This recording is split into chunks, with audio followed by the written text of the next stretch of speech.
ಏನು ಮರಳು ಸಿಮೆಂಟ್ ಇಲ್ದಿರೆ ಗೋಡೆಗೆ ಪ್ಲಾಸ್ಟಿಂಗ? ಶಾಕ್ ಆದ್ರ? ನಾನು ಶಾಕ್ ಆದೆ. ಶಾಕ್ ಆಗ್ಲೇಬೇಕಲ್ಲ ಮತ್ತೆ. ಅಂತ ಒಂದು ಪ್ಲಾಸ್ಟಿಂಗು ಯಾವ್ದಪ್ಪ ಇದು ಅಂತ ನೀವ್ ಯೋಚನೆ ಮಾಡ್ತಾ ಇದ್ದೀರಾ? Silk one coat plaster UHDMR. ಮರಳು ಸಿಮೆಂಟು ಏನು ಬೇಕಾಗಿಲ್ಲ. ಜಿಪ್ಸಮ್ ಪ್ಲಾಸ್ಟರ್ ನ ತಗೊಳ್ಳೋದು, ಸ್ವಲ್ಪ ನೀರಲ್ಲಿ ಕಲ್ಸೋದು, ಡೈರೆಕ್ಟ್ ಆಗಿ ಗೋಡೆಗೆ ಹಚ್ಚೋದು, ಹೀಗೆ ಅದು ಕೈಯಲ್ಲೇ. ಏನೂ ಆಗಲ್ಲ ಕೈಗಳಿಗೆ. ಅಷ್ಟೇ ಅಲ್ಲ, ನೋಡಿ ಎಷ್ಟು ಸಖತ್ತಾಗಿ ಎಷ್ಟು ಬೇಗ ಒಣಗೋಗುತ್ತೆ ನೋಡಿ. ತುಂಬಾ ಕಡಿಮೆ ಟೈಮ್ ಹಿಡಿಯುತ್ತೆ, ನೀರು ಉಳಿಯುತ್ತೆ, ಲೇಬರ್ಸು ಕಡಿಮೆ ಜನ ಬೇಕಾಗತ್ತೆ. ಅಷ್ಟೇ ಅಲ್ಲ, ಸಿಕ್ಕಾಪಟ್ಟೆ ಸಖತ್ ಫಿನಿಶಿಂಗು ಬರುತ್ತೆ.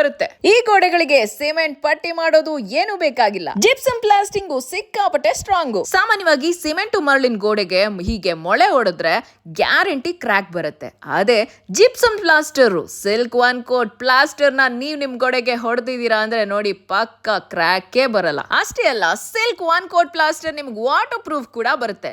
ಎಷ್ಟೇ ನೀರ್ ಹಾಕಿದ್ರು ಅದು ಹಾಗೆ ಜಾರ್ ಹೋಗುತ್ತೆ, ಅಬ್ಸರ್ವ್ ಆಗಲ್ಲ. ಸಿಲ್ಕ್ ಒನ್ ಕೋಟ್ ಪ್ಲಾಸ್ಟರ್ ನ ಬಳಸೋದ್ರಿಂದ ಎಡ್ಜಸ್ ನೋಡಿ ಗೋಡೆದು ಎಷ್ಟು ಚೆನ್ನಾಗಿ ಫಿನಿಶಿಂಗ್ ಬಂದಿದೆ ಅಂತ. ಇದು ಸಿಮೆಂಟ್ ಅಲ್ಲಿ ಬರಲ್ಲ. ಜಿಪ್ಸಮ್ ಪ್ಲಾಸ್ಟರ್ ಈಗ ಹೊಸ ಟೆಕ್ನಾಲಜಿ, ಎಲ್ರ ಮನೆ ಗೋಡೆಗಳಿಗೂ ಈಗ ಅದನ್ನೇ ಪ್ರಿಫರ್ ಮಾಡ್ತಿದ್ದಾರೆ. Silk one coat plaster dealership ಬೇಕಾ? ಹಾಗಿದ್ರೆ ಇಮಿಡಿಯೇಟ್ ಆಗಿ ಸ್ಕ್ರೀನ್ ಮೇಲೆ ನಂಬರ್ ಕೊಟ್ಟಿದ್ದೀನಿ, ಆ ನಂಬರ್ಗೆ ಕಾಲ್ ಮಾಡಿ. ಇಲ್ಲ ಅಂದ್ರೆ ನಿಮ್ ಮನೆ ಗೋಡೆಗಳಿಗೆ ಈ ಪ್ಲಾಸ್ಟಿಂಗ್ ಮಾಡಿಸ್ಬೇಕು ಅಂತಿದ್ದೀರಾ, ಅದಕ್ಕೂ ಕೂಡ ಕಾಲ್ ಮಾಡಬಹುದು. ಸೊ ಕಾಲ್ ಇಮಿಡಿಯೇಟ್ಲಿ ರೈಟ್ ನೌ.